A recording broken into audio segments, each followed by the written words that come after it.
皆さんこんにちは。これまで相場をぐんぐんと牽引してきた半導体関連の銘柄は若干調整気味となっています。一方で政策変更の恩恵を直接受けるような銀行あるいは為替が円高に触れることによって輸出関連の筆頭である自動車銘柄、そういったシナリオとは真逆の動きをしているところを見ると、今相場では今回のテーマとしているこちらのトランプ大統領、これが実現するリスクというのを織り込んできているんではないか。そう思ってまずは各種政策の影響というのを巷に溢れている軽々しいものではなく、マーケット関係者が見ているポイントというのを簡潔に整理していきたいと思います。その上でトランプ大統領が前回就任していた際にどのような銘柄が好調だったのか。ありふれたネット社会では軍需防衛関連の銘柄であったり、石油石炭などといった上辺だけのテーマ株を上げているのがよく見られますが、具体的なデータとともに意外なジャンルというのをご紹介していきたいと思います。よろしければぜひ今回も最後までお付き合いください。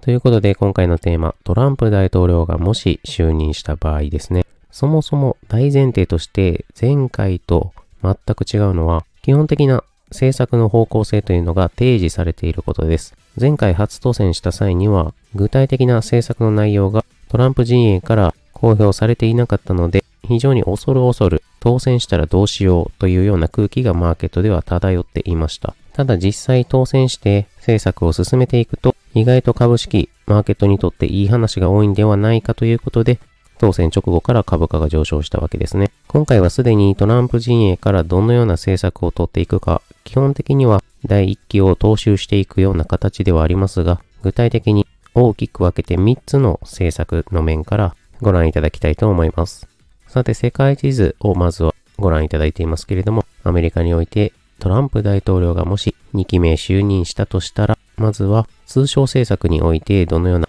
展開が想定されるか見ていきたいと思います。皆さんもご存知の通り、トランプ大統領が最も目の敵にしている通商の相手というのは中国ですね。まず有名なところからアメリカに対する輸入品というのを中国に関係なく世界中の輸入品に対してプラス 10% の追加的関税を付加すると言われています。ただし中国に限っては 60% を超える関税を付加する。そのように考えているようですね。そしてアメリカの中国に対する依存度というのを減らしていきたい。その中でも特にやり玉に上がるのがエレクトロニクス製品や鉄鋼、そして医薬品など国の根幹を担うような業態に関しては中国からの輸入を段階的に4年間かけて廃止していく。そんな風に政策提案されています。またこのような措置を取った時に中国あるいはその他の国がアメリカに対抗する手段を取ってきた場合、例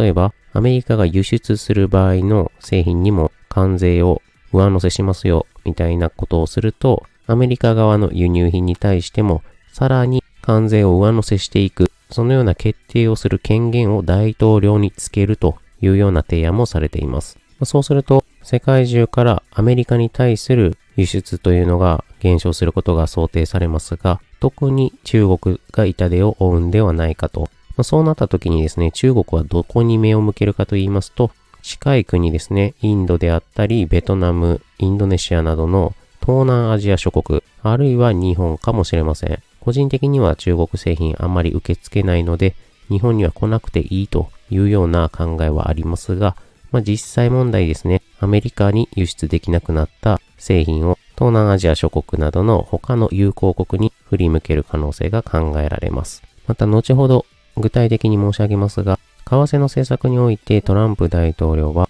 米ドル安の方向に持っていきたいと考えます。貿易上有利となるドル安という意味であったり、金融政策上緩和策を取れというスタンス、経済を活性化させたいという基本的なところからもドル安を誘導する政策提案となっています。ただこの通商政策においてドル安が進んだからといって相手方の諸国ですね、これが自国通貨も負けないように引き下げようとすると、為替操作国であると認定して不公正な貿易慣行に対する制裁を発動してくるというようなトランプ大統領のやり方ですので、アジア各国の通貨はですね、ドルに対して高くならざるを得ない自国通貨高、つまり景気に対しては冷え込む方向に作用するものをある程度飲み込まなければいけない。そんな風に予想されます。そうするとですね、皆さん、日本は世界の中でもトップクラスで今、円安、つまりアメリカにとって貿易上良くない状況に追い込まれているわけですね。岸田がトランプ大統領と安倍元総理のように渡り合えるとも全く到底思えないので、おそらく円安は是正の方向に向かわさせられるんではないかと。そういったシナリオも準備しておいた方が良いかもしれません。あとは中国に次ぐ大国インドについてですね。2022年に創設されたインド太平洋経済枠組み IPEF。アメリカが中国以外のアジア諸国に経済的に関与するための手段、枠組みですけれども、これを破棄することも提案されています。ということで、ここまで通商政策の主なポイントいくつか申し上げましたけれども、この中から、まずはですね、日本の株においては円高内需の銘柄の準備。さらに、あまり本意ではないですが、中国からのある程度経済的なおこぼれという意味で、東南アジア諸国に資金が流れるんではないか、貿易が活性化するのではというところ。ただし、東南アジア諸国は通貨高の要因であったり、そもそもの中国経済力の陰りというのも懸念事項ですので、これはプラスに作用するかマイナスに作用するかはわかりません。あとは意外なところで海運株ですね。まだ記憶に新しい方もいらっしゃるかと思いますが、サプライチェーンの混乱が再び引き起こされる可能性は否めません。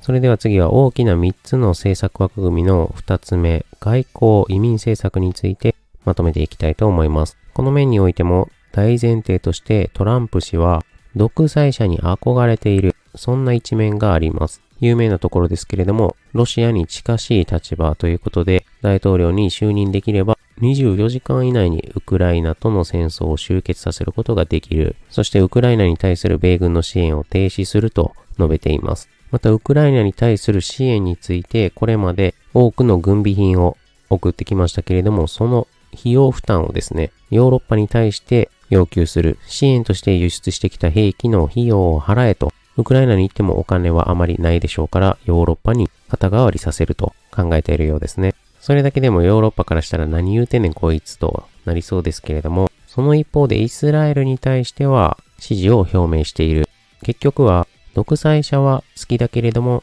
イスラムは嫌い。そんな姿勢ですね。なので具体的な内容はわかりませんけれども、北朝鮮のキム・ジョンウン書記長と極めて良好な関係だと自ら述べています。この辺はですね、韓国であったり日本といった周辺国に外交上マイナスの影響が出てきそうですね。あとはメキシコとの国境に壁を作るといったような政策も1期目には行われていましたけれども、それと同様にですね、イスラム圏に関する諸国からの入国制限、またインドや中国からの専門的な技術を持つ移民労働者に対するビザの発給停止、さらに学生に対するビザも制限を強化するということで、特にインドなんか数学が強いような人材が豊富ですけれども、これまでアメリカの技術革新などを支えてきた頭脳労働者たちが各国に返されるといったような展開が可能性としては考えられます。ということで、この外交・移民政策のところから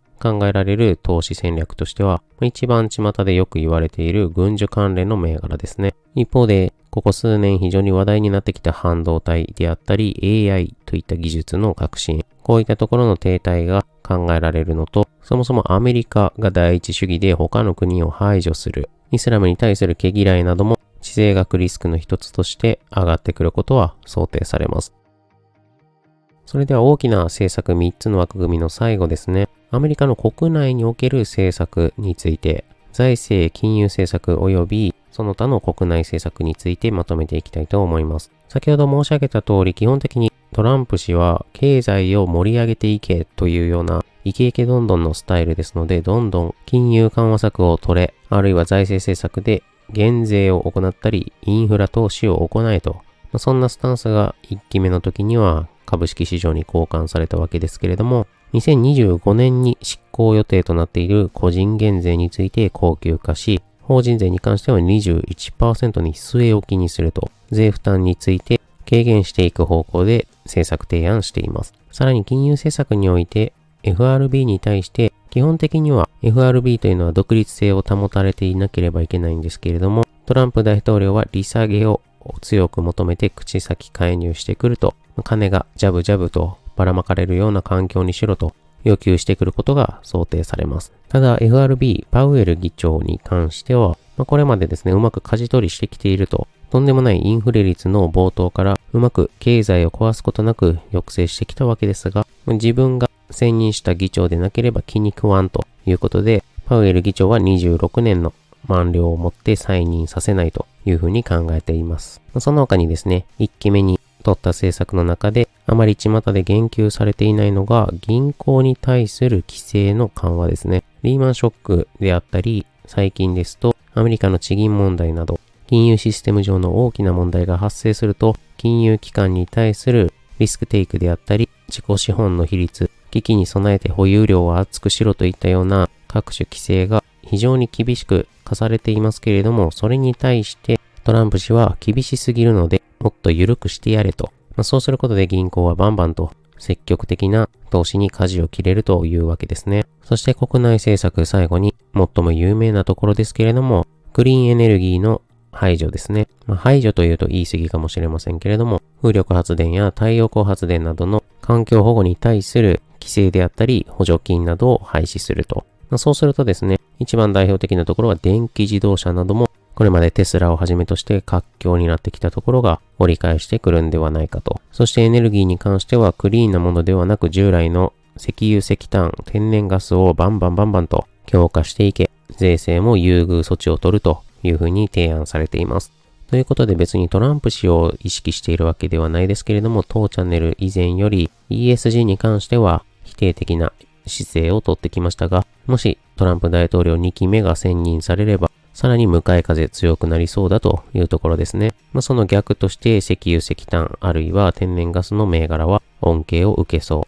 う。これは有名どころかと思います。また巷ではあまり意識されてないかもしれませんが、小型株、あるいはミーム株、さらにはペニー株といったところが財政金融政策的に盛り上がってくるような環境に置かれるかと思います。利下げというのは特に小型株に追い風ですし、個人の減税によって多くの一般庶民にお金が余った時に、あまり日本では考えられませんけれども、アメリカではどこにお金を投資しようかな。でも少しだけ浮いたあぶく銭だなということで、ミーム株、ネット上で個人投資家たちが話題にする銘柄、あるいはペニー株、株価が1ドル未満のような非常に額面の小さい株、そういった銘柄に資金がわらわらと集まったのを覚えていらっしゃるでしょうか。そういった動きが再び起こってくる可能性も考えられますね。そして金融機関に対する規制の緩和ということで、銀行や保険業といったところも短期的には恩恵を受けますが、これはですね、長期で見ると政策としてはいまいちというか、あんまり良くない可能性も含まれているということで、少し長くなりましたけれども、トランプ大統領の2期目がもし起きた時にどのような政策が取られるかというのを大きく3つに分けてご紹介いたしました。